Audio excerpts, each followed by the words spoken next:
আশা করি সবাই ভালো আছেন।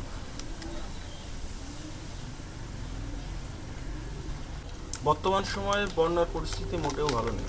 আর এই সময়ে সবাই যে ত্রাণ দেওয়া, মানুষ রক্ষা করা, রেস্কিউ করা সম্ভব নয়। যেটা আমাদের ক্ষেত্রে সম্ভব সেটা হলো যার যার জায়গা থেকে একটু পাশে দাঁড়ানো। বর্তমানে কিন্তু সব জায়গাতেই এলাকা ভিত্তিক একটা ফান্ড তোলা হচ্ছে। আমরা সবাই কিন্তু চাইলেই সেই ফান্ডে যার যার সামর্থ্য অনুযায়ী টাকা দিয়ে সেখানে আমরা অংশ নিতে পারি। এতে আমাদের সামান্য টাকা এক জায়গায় করে অনেক বড় একটা ফান্ড হবে। আর সারা বাংলাদেশে যদি এরকমের ফান্ড তৈরি করা হয় তাহলে আপনারা অবশ্যই তাদের সহযোগিতা করতে পারবেন। ইতিমধ্যেই দেখতে পাচ্ছেন বাংলাদেশে অনেক জায়গায় এই ধরনের ফান্ড তৈরি হচ্ছে, সবাই কিন্তু টাকা দিয়ে অংশগ্রহণ করতেছে।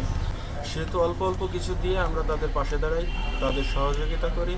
আর যাদের সম্ভব তারা, যারা যাচ্ছেন সেখানে, এখন অবস্থান করছেন সেখানে, তারা যতটুকু সম্ভব একটু ভিতরে গিয়ে রেস্কিউ করার চেষ্টা করুন। আর যারা বিশ্বস্ত কোনো প্রতিষ্ঠান বা বিশ্বস্ত জায়গা পাচ্ছেন না, তারা কিন্তু আল সুন্নাহ ফাউন্ডেশনে টাকা দিতে পারেন। বর্তমান বাংলাদেশের প্রেক্ষাপটে এই জায়গাটা সবচাইতে নিশ্চিত এবং আস্থাযোগ্য একটি জায়গা। আপনি চাইলে সেখানে টাকা জমা দিতে পারেন বিকাশ বা ব্যাংক অ্যাকাউন্টের মাধ্যমে। এতে আপনার টাকা বিফলে যাবে না। আর বাকি থাকতেছে সেইখানে পশু পাখিগুলো।